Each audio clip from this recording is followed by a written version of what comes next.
لأن جاني هجوم من ناس طول عمره حتى غلطت على ابوي اللي في قبره. حلو. سب وما ادري وين ويدعون وغلطوا يعني كلام شيء ما يدخل المخ، وشيء مهم من الناس اللي يعني من الادب. يعني يا انك ذا، يا ان احنا نسب، يا احنا غلط. حلو ولا لا؟ فالكلمه اللي انا ابيكم تسمعونها الان ابيها لكل رجل موجود الحين عندي انا هنا. واضح؟ المسبه اللي جاتني والغلط اللي غلط علي والعالم اللي غلطت والناس اللي غلطت طبعا كلهم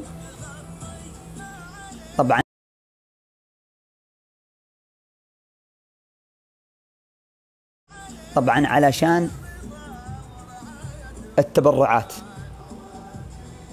التبرعات اللي غير نظامية، والتبرعات المجهولة.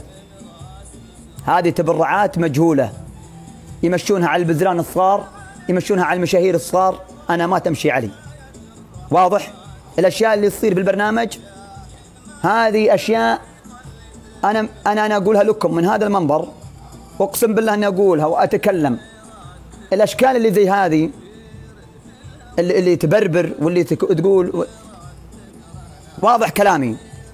طبعا حنا الله يطول في عمر الملك سلمان ولي العهد محمد بن سلمان ما قصر. عندنا اللي هو إحسان، مكتب إحسان الإغاثة، التبرع. يوم تتبرع اللي قايمة على إحسان الدولة حكومتنا، منصة إحسان، نعم تقوم عليها دولتنا، وحنا كمواطنين ندري وين تروح اصلا، حتى يعني نمشي بنظام الدوله.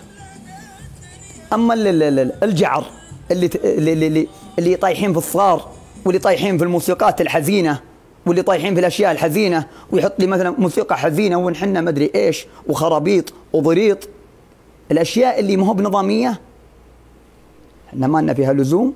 والاشياء اللي هم يتكلمون عنها هذه كلها والدعايات والهياط والضريط تراهم كذابين، اقسم بالله انهم كذابين كلهم، ماخذين طول عمر حق الاعلان ولا عليهم منكم. وش ذا اللي بيسوي ذي الاشياء وثم يلعب تحديات ومشغل لي اغاني؟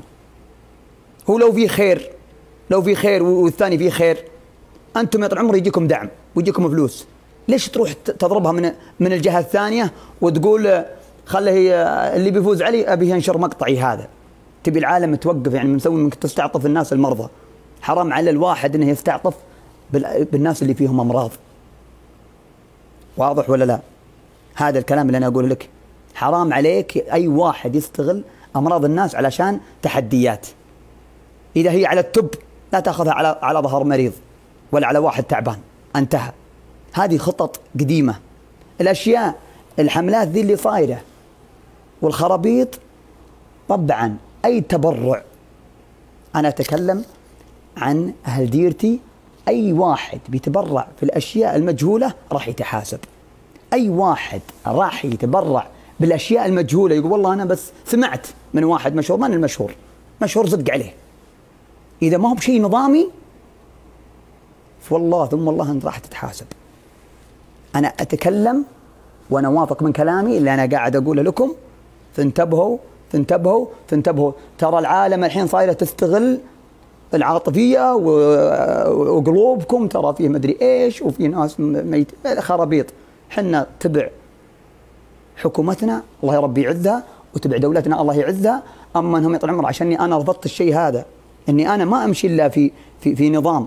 كل ابوهم قاموا يسبون والدي وغلطوا علي وخرابيط. طلع المعدن الصدقي، طلع اللي في كبدك يا ابن الذين، طلع اللي في كبدك. والرجال اللي امه حلفت عن خشمه ويهايط لا يهايط في الساعه، يطلع لي في قصة عليه الطلاق انه هين كرمته اهانه، اما قد شافها في حياته. النهينه ما هم منه من وجهه لحمر، النهينه اهانه والله ما قد نساها في حياته.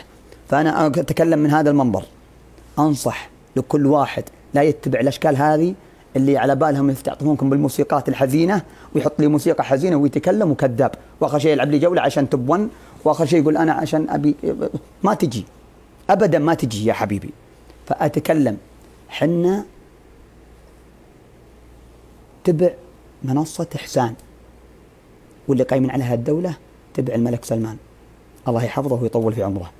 فأنصح جميع اللي هنا موجودين، لكل واحد يدعمني، لكل واحد يتابعني، ولكل واحد محب لي، حنا ناس نمشي على نظام دولتنا. وبقول الكلمة هذه الأخيرة، أنا أدري إن هياطكم مرة جوالات، العالم اللي تهايط تقول بنفعل ذي الخرابيط، حنا نمشي على نظام، على نظام واضح ولا مو واضح؟ واضح ولا مو واضح؟ انتهى. وجعل والديكم مركز الملك سلمان، نعم تبع دولتنا، والله ربي يطول في عمر الملك سلمان وولي العهد محمد بن سلمان. والاشياء هذه ما لنا فيها ذا، اما انهم يدخلوننا في الاشياء المشبوهه لا. واضح؟ منصه احسان، احنا نعرف التبرعات وين تروح، قايمه عليها دوله، قايمه عليها حكومه، الله ربي يطول في عمرها.